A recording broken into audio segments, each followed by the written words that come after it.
If you are watching this video because you are currently struggling with addiction, let me just say this to you first. You are not a bad person. You just found relief for your pain, your loneliness, your heaviness, your grief in the wrong place. But there is still hope for you. Today's video is dedicated to two sets of people: those who are struggling with addiction and those who have a loved one, a friend, a parent, a colleague who is struggling with addiction, because it weighs on you too. Today we'll talk about what addiction is, what it does to the brain, how it affects our relationships, and most importantly, how to be free from addiction. And that's the most important part. So please watch this video to the end. There is a common misconception when it comes to addiction. Most people think that those who are addicted are just unserious people. They don't have anything serious doing in their life. They're just being frivolous. They're just being reckless. They're just, too comfortable. Or some will say they're not spiritual enough. They're not strong in the faith. It is a weakness. It is a lack of moral compass. But research tells us something different. Those who are addicted were just looking for relief from a kind of pain. And to be honest, you may never understand what that pain is. They were in a very dark period, a very low place. They were looking for pleasure, looking for relief, looking for peace, because maybe there was too much chaos in their head, too many voices in their head. And that was the only way, that substance, that behavior was the only way they felt in control of their own lives. Now, they did not enter into the addiction thinking, I want to ruin my life. No, nobody enters with that kind of thinking. They enter thinking, I just want some calm. I just want to be bold. I just want to be at peace. And the funny thing is, that substance or that behavior actually works temporarily. They do feel calm. They feel bold. They feel at peace. But it is temporary. And so they will always go back to it. That is how the addiction is formed. It's a substance misuse or a behavior used the wrong way. And because of the repetition, it then becomes an addiction. It becomes harder to control because the brain has become dependent on that substance or behavior. There is a popular physician, Dr. Gabor Mate. He's an addiction expert, and when he talks about addiction, he encourages us to ask why the pain, not why the addiction. Because when you understand the person's pain, you understand why they chose that vice, that substance, that behavior as a coping mechanism. Because addiction is not about the substance or the behavior. It is about the pain that person was feeling, the burden they were feeling, and it just felt like it was too much for them to bear. And so they decided to depend on something to help them to find relief. There are different types of addiction. We have substance addiction, behavioral addiction. We also have toxic relationships and food addiction. That is not so common. And most people don't know that they have this one, but we'll talk about it later on. So when it comes to substance addiction, we have cigarettes, we have marijuana, we have heroin, the common ones, and even the ones that are not so common, but it involves using a substance to feel relief from the pain. We also have behavioral addictions like pornography, like work. Some people work, like they're obsessed with their work, they are addicted to working because it is a coping mechanism for them. There is also pornography and so many others. Then I spoke about toxic relationships. This one is prevalent or it presents in trauma bond, where this person is bad for you, but there's already a chemical reaction that makes you attached to them and it is hard for you to leave. I think I spoke about that in trauma and how it affects our relationships. You can watch that video. Then we have food addiction, which presents in binge eating, emotional eating. You're not really hungry, but you just feel like eating because eating is like comfort to you. It makes you feel better. Even when your body doesn't need the food, you just dump the food into your body. That is food addiction. Now let's talk about what addiction does to the brain. So the brain has a reward system. It releases dopamine when something feels good to you. And so when you take that substance or you indulge in that behavior, it feels good to your brain, and your brain wants to continue because your brain just wants to feel good. It cannot really distinguish between right and wrong. And so if it feels good, it must be good. And so let's just keep doing it. You get, like, you take a drag of something or you take a sip of something and your brain says, I like the way we felt after taking this because it has released dopamine. Now your brain is asking for more, and the more you give into that urge, the stronger the urge is, and at a point it becomes an addiction where even you want to stop taking that thing, but your body has become so dependent on it that you must take it to even feel normal. So addictive substances and behaviors hijack the brain. They flood the brain with dopamine more than the brain needs. So let me use an example. If your brain needs 5 ml of dopamine, that addictive substance or behavior can now pour in something as much as 30 to 40 ml. So it's too much, and it just dysregulates the whole system. That is what happens in the brain. Now, over time, the brain adjusts and it begins to produce less dopamine on its own. So now you're not even getting 5 ml because you have exposed your brain to something dangerous. Now you are getting less than that, maybe 2 or 1 ml, and now you need that substance more and more because you just want to feel normal again.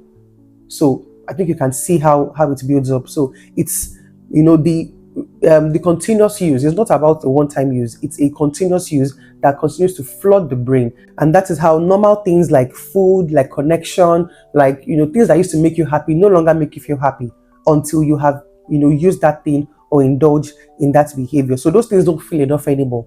So over time, the brain adjusts. It begins to produce less dopamine on its own, and normal things begin to feel inadequate. And so you need more of that substance and more of that behavior to even match up, like to even keep up, to feel normal. Not even to feel high anymore at this point. It's just to feel normal. So that is what goes on in the brain. And that is why when you tell someone to just stop, don't do it again, just stop smoking, just stop drinking, just stop watching porn, it's not as easy as it sounds. There is already a system in place. So imagine that there is a building that has been built on the wrong foundation. You can't just tell the person to change the foundation or to just destroy the building. No, something must go on. So yes, you need to destroy the building, but then something must go on in that foundation so that whatever you build on the proper foundation is going to last. You get? And so stopping an addiction requires rebuilding the brain. I explained this better in the Love Room. That's our WhatsApp community where we discuss topics that have to do with relationships and our emotional well-being, right? So I spoke a lot about that today. Now, there are 3 major areas in the brain that are affected by addiction. The first one is the prefrontal cortex. This is the part of your brain that is responsible for decision making, for impulse control.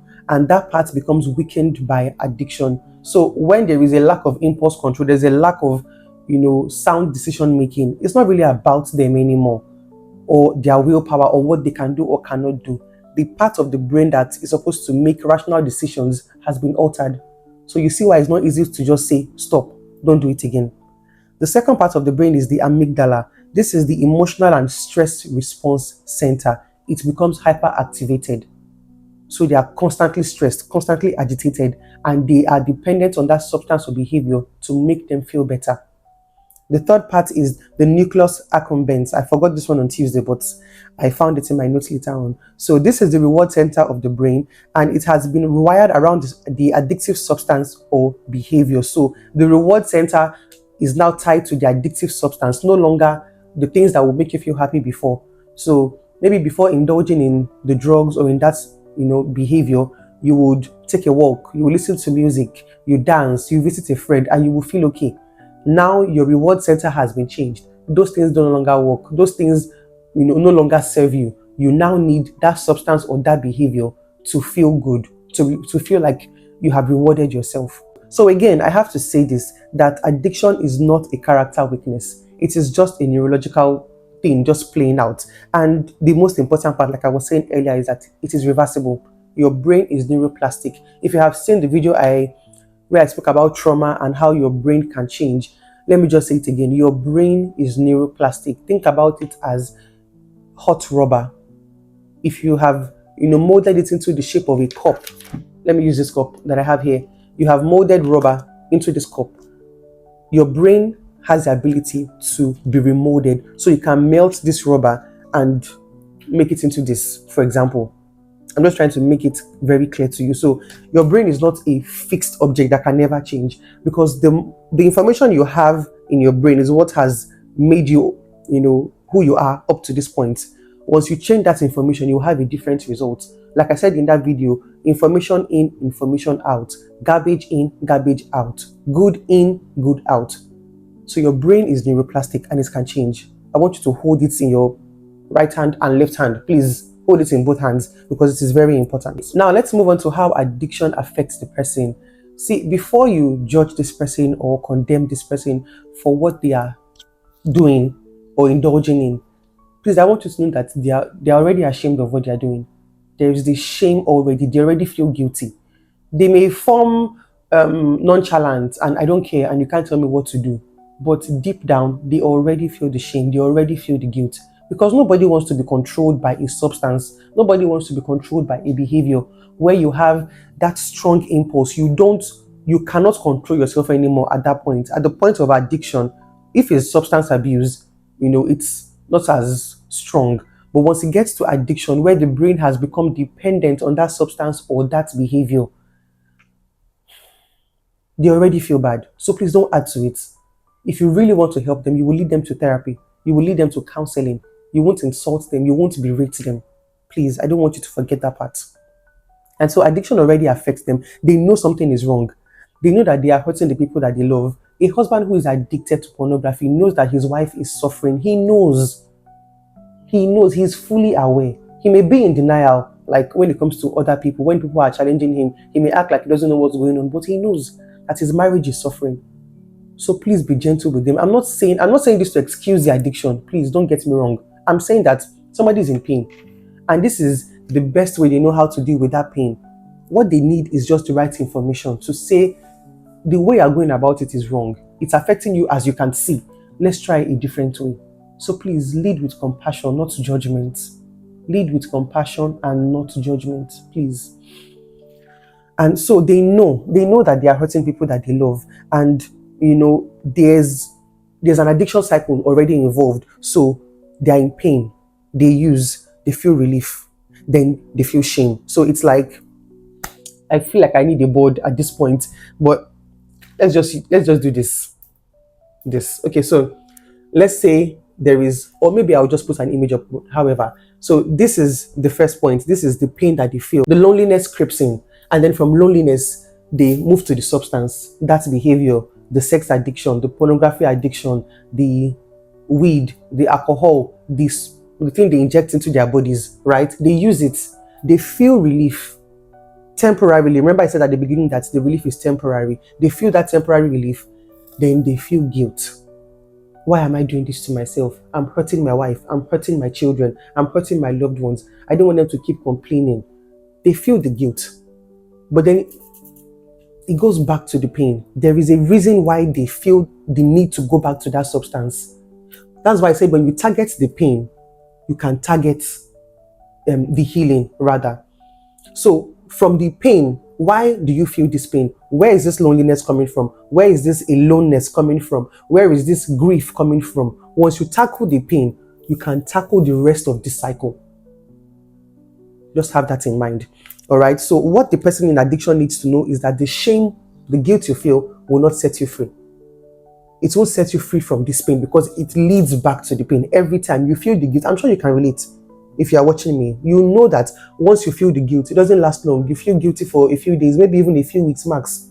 But then the pain resurfaces, the loneliness, the grief, the anxiety, the fear comes back again, and you are back to the substance. So the shame will not set you free. It will only keep you trapped. And like I said in the beginning, you are not beyond help. Recovery, see, there are many people, you just don't know, but there are many people around you who are getting help, who are recovering from addiction every day. But nobody will write it on their forehead and say, recovering from masturbation, recovering from smoking, recovering from pornography. Nobody writes it on their forehead. We are all a work in progress. Everybody that you see, that you encounter on a daily basis, even those who look like they have their life figured out, we are all a work in progress. So please be easy on yourself. Getting help is no weakness. When I say breaking the cycle, and moving from the pain, source of the pain, like what is causing this pain, and moving to the point of healing, it is not weakness. It is even wisdom for you, because you can see that if I continue on this path, I will never be free. So real wisdom is saying, I don't want to continue this cycle. Pay me. Pay those where I love. Let me find a solution. And that solution is in therapy. It is in healing. It is in getting the right counsel. Right? And so don't feel like you have to continue to carry the burden alone. Yes, the pain might feel like it's just you going through it, but you don't have to carry it alone. That's what therapy is for. You can share that burden. You can feel relief from that pain without having to depend on the substance. Now, will it happen overnight? The answer is no. I can't lie to you. I love you, but I won't lie to you. Or let me say, I love you and so I won't lie to you. You will not get that recovery in one day or 1 week, not even a month. But you can start today and know that you will look back, on this period of you saying, let me start my healing journey, and just be thankful. You will say, thank God that I started this journey, because if you continue, it only gets worse. But if you start today, it gets better. Let me say it again, you are not too far gone. The brain that learns addiction will unlearn it. The same brain that learns 2 plus 2 equals to 4, that learns 22 times 22 equals to whatever the number is, can unlearn the addiction rather. So please, you are not too far gone. You are not a hopeless case. You've been addicted for 10 years, 15 years, 20 years. It is not a hopeless case. You can unlearn, your brain can unlearn that addiction. You might think, oh, it's only those who have been addicted for 2 years or 1 year that can get better. No. You have been addicted for 15 years, you can still get better. You can still recover. You can still be free from that addiction. And I want you to please remember that. Now, this next part is for those who are being affected by the addiction. Your friend, your sibling, your parents are addicted to a behavior or a substance, and it is affecting you. The first thing I will say is, I understand. I understand the pain that you're going through. Watching someone that you love be in so much pain, and it feels like you can't enter their head to see what is wrong and help them. It can be a very hopeless feeling. But the most important thing is you cannot receive the healing for them. You cannot get on that healing journey for them. You can only lead them to it. Let me use another example. Your friend is sick. Your sister is sick. They need to treat malaria. You can take them to the hospital. You can buy the medication. You can buy the food that they will eat. You can buy the water or the beverage to use the medication. But only them can use that medication. Only that friend can use that medication. So please remove the burden from yourself. I must help them. I must do this. I must do that. Yes, you can help them, but you cannot heal on their behalf. You can lead them to healing. You can lead them to the right resources, but remove the burden of, I want them to heal or I must heal them. Remove it from yourself, because you are also hurting. It's not easy to see somebody that you love and you care about in so much pain and you can't do anything about it. Or every time you try to help them, they relapse. They promise you, they swear with their life, I will never do it again. Just give me one last chance. And they do it again. I'm sure you understand now why they do it again. But please remove the burden from yourself. I'll also encourage you to tend to your own wound, because living with someone or dealing with someone with an addiction is a wound on its own. So for children who grew up with addicts as parents, there is that early parentification where they have to grow up quickly because nobody will take care of them. Daddy is drunk, mommy is high. I have to take care of myself. And so they don't really experience or enjoy childhood. Maybe they even have to take care of the parent or take care of the older sibling who is addicted. That is a lot. So please, if you need therapy, you need counseling, please get it for yourself. You can love someone and hate them at the same time. You love them, but you hate what they do or how they behave when they are under that, intoxication. I understand it. So please tend to your own wounds. That's the second thing I will say to you. Another example is parents who have addicts as children, where you love this child. This is your child. You birthed this child and you want the best for them. But right now, they're not going through the best in life. And so it is heartbreaking. Some parents will even send the child away and say, I disown you. It's a lie. They are hurting. They remember that child and they are sad. Like, this is not the life I envisioned for this child. That is a wound on its own. Or you have a friend that, you had such high prospects, and maybe in a season of grief or loneliness or a heartbreak, they began to depend on that substance to feel better. And now they are addicted. And it's like, this was my friend. Is this still my friend? Is this still the same person that I grew up with, that, we were such cool friends just a few months ago, and now I can barely recognize this person? That is a wound on its own. So please take care of yourself. Tend to your own emotional wounds. Another way that addiction affects the loved ones is, so everybody is now focused on helping this person. Oh, your brother needs help with this. Your sister needs help with this. So everybody is rallying around that person. And their own emotional needs are being neglected. Their own physical, psychological needs are being neglected because everybody must attend to this person. Let's look at him, otherwise he will run away. Let's focus on her, otherwise she will disappear. That's the wound on its own. Imagine having a sibling and all attention is on them and nobody sees you. Nobody asks you, how are you? Have you eaten? Are you in your period? Have you gotten your period? How is your relationship? Because not like they are wicked, but all eyes are on this person who is suffering at the moment. So that's a wound on its own. And it's very easy for you to neglect your own needs because you want to care for somebody else. So like I said in the beginning, please take care of yourself. And this is important because you cannot be in the same prison with someone and try to help them escape. You need to escape. So once you are out, you can then find a way to help them escape too. But you are both in the prison and you're saying, I want to help you escape. It's hard. So please take care of yourself. Now to the most important part. This is where we'll talk about the hope and the recovery from addiction. I want you to please pay attention because this is really important. Recovery from addiction is real. I've said it before, but please let me say it again. There are people who were so dependent on those addictive substances and behaviors, and they couldn't go a day without that thing. They couldn't go 2 days without seeing that person or doing that thing or indulging in that behavior. And now they have gone years without it. Years without it. The same person, like they can't even look back at those pictures and say, I'm the same person. A lot has changed. And it started one day. It started one day. You might have had several day ones. Today, I will not do this again. Day 2, day 3, day 4, day 5, you relapsed. It's fine. Just keep starting again. That is where the victory is that you keep starting again. Even if you have, when it comes to addiction recovery, as a psychotherapist, even other therapists will tell you, we expect a relapse. It's not negative thinking. It's just because the brain is on learning. And so there may be mistakes along the way, and it is fine. Just go back to your therapist and be honest with them. I told you last week that, I didn't smoke throughout last week. I lied. I smoked on Thursday. I smoked on Wednesday. It's fine. Therapy is a non-judgmental zone. It is the safest place for you. So please tell your therapist the truth. If you are relapsing, say the truth. The most important thing is you are still on that journey of recovery. Now let's talk about recovery. What does it require? The first thing is honesty. Name what is happening. Don't excuse it. Don't minimize it. What is going on? I am addicted to masturbation.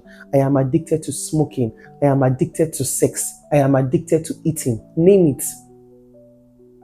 Because if you are living in denial, you cannot get help. So name it. The second step is support. Seek professional help. Seek a recovery community. There are some in Nigeria, not so common, but they exist. And other parts of the world. So please maximize them and seek safe relationships. Look for people who want you to be better. Not those who are saying it's not a big deal. This life now one thing will keep saying, just smoke a little, just do this a little. No. If you are serious about recovery, then you cannot be around those who think the addiction is not a big deal.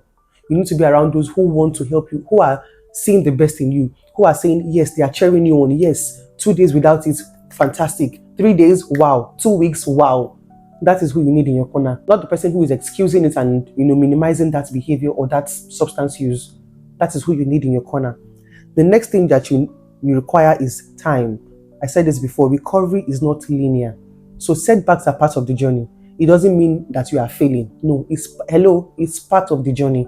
You may relapse and it is okay. As long as when you relapse, you don't sink into it. You come out and say, I am still going.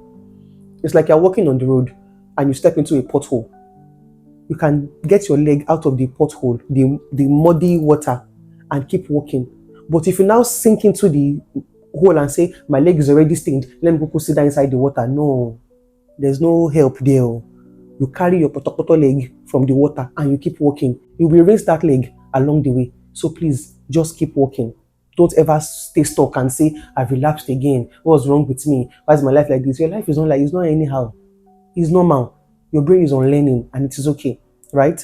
And the last one is healing the roots. We need to address the pain that started the addiction. What led you to that substance use? What led you to that behavior? Was it loneliness? Was it lack of self-esteem? Was it fear? Was it anxiety? Was it depression? Was it grief? And grief is not only about losing a human being. You can grieve opportunities. You can grieve a marriage that you are still in. You can grieve the loss of a partner that is not dead physically, but you are emotionally detached from. And so drinking became your coping mechanism. You can grieve the loss of a job. Maybe you were so attached to the job and it gave you a sense of worth. And now you have been fired or now you have been laid off. And then you feel like my life makes no sense. I'm nothing. I'm not qualified. I'm not good enough. You can grieve that too. So we need to address the root of the pain. Where did it come from? Where did that pain, that thing you're finding that relief for so bad, where did it come from? The next point is that your brain can heal. I've said it before, but I'll say it again. I feel like I need to repeat most of these things because you just need to hear it again until it registers into your brain. Your brain can heal. Neuroplasticity means that new pathways can be built. I explained this in the trauma video, but let me explain it again. Your brain can be rebuilt. Your reward system can be trained. The reward system that was, hijacked before and says you no longer need only water, you now need alcohol. You can retrain that brain to say, you know what, you need water, so drink water. You can retrain your brain. Your prefrontal cortex that used to help you make the right decisions and help you, think clearly and make sound decisions, it can regain its strength. I know it was weak before, but it can regain its strength with the right support. Please listen to this. The wound that started the addiction can be healed. Once that wound gets healed, the addiction loses its power. Because why were you looking for that substance or that behavior? Because of the emotional wound. Now the wound has healed. You no longer need the addiction. It loses its power, loses its purpose. That is what long-lasting recovery looks like. That you no longer need, because once the wound is healed, you no longer need anything to feel relief. The thing you needed to feel relief from has been healed, has been resolved, has been sorted. Do you understand? So I said earlier that there are many resources that you can use. I compiled a list in the book that I wrote, I think that was 2 weeks ago, The Wounds We Carry and How to Heal from Them, How to Stop Hurting Others. So there is a whole, I think a page or two dedicated to resources that you can get. The link is in my bio on Instagram. So please get that book for yourself or for the person that needs it. And you will find those resources very helpful. Please find a therapist, find a counselor, talk to somebody. You can't keep living in that pain. It no fits you. It no fits you at all. You can heal from that wound that is causing that dependency on that substance, on that person, on that behavior. You can be free. And to the person who is struggling with addiction, you are not your addiction. You are not that wound. You are not that pain. And to the loved one of the addicted person, you are not feeling them by trying to get healing for yourself. I said earlier that both of you are in the prison. You need to step out. Step out and lead them to the help that they need. Lead them to therapy. Lead them to counseling. Lead them to these resources that I've mentioned. You can help yourself and help them, but you cannot take the healing journey as your own responsibility. And to those who are watching who don't fall on either category or either side, I just need you to be aware. When you see someone who is struggling with an addiction, please, no judgment, no condemnation.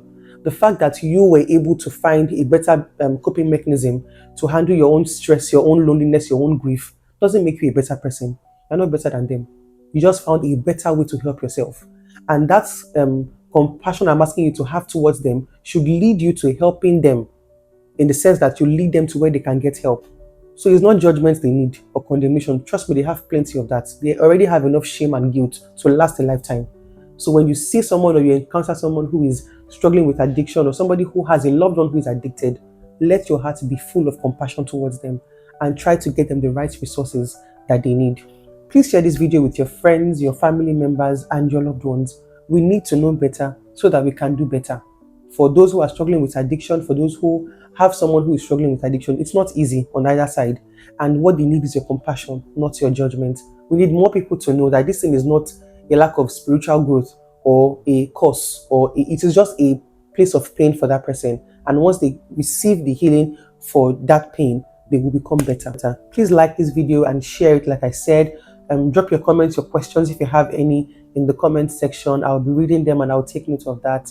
And thank you for watching today. If you are interested in health, emotional wellness, and healthy relationships, please subscribe to this channel. You will find the information here very useful for you or someone that you know.